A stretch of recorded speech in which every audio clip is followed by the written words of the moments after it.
After years of breaking barriers, could Harris become the first female U.S. president? First female vice president of U.S. Now poised to break even more historic barriers. Big boost to vice president's campaign. Harris smashes fundraising record.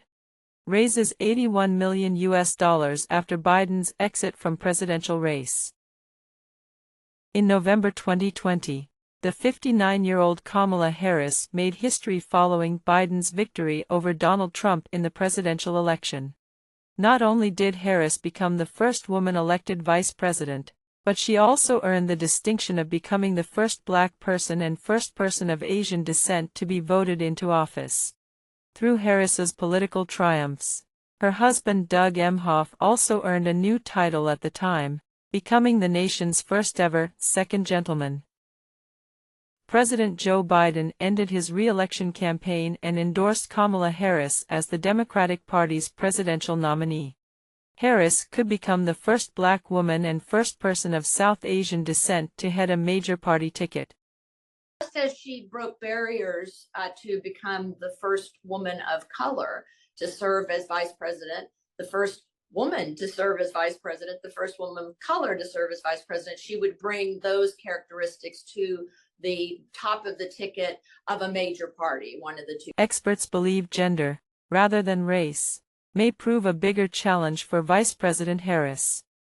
Challenges in this country for gender, I think more so for gender now than even color, because that barrier was broken by Barack Obama. But he obviously is a male, and I think we saw some of the misogyny or just bias against women that occurred with Hillary Clinton in 2016. After Biden's exit, Democrats have poured $81 million in donations into Vice President Kamala Harris's presidential campaign.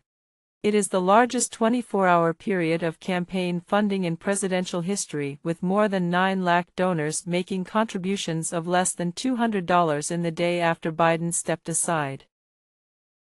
Along with President Biden, several other Democrat leaders have backed Harris.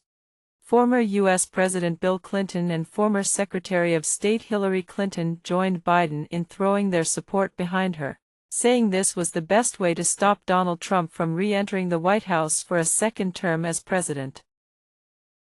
On the other hand, former U.S. President Barack Obama praised Biden for stepping aside, but has stopped short of endorsing Harris as the Democratic nominee for president. Barack Obama, who was president when Biden was vice president from 2008 to 2016, issued a statement lauding his old comrade. Notably, Obama did not mention Kamala Harris, who has been endorsed by President Biden himself.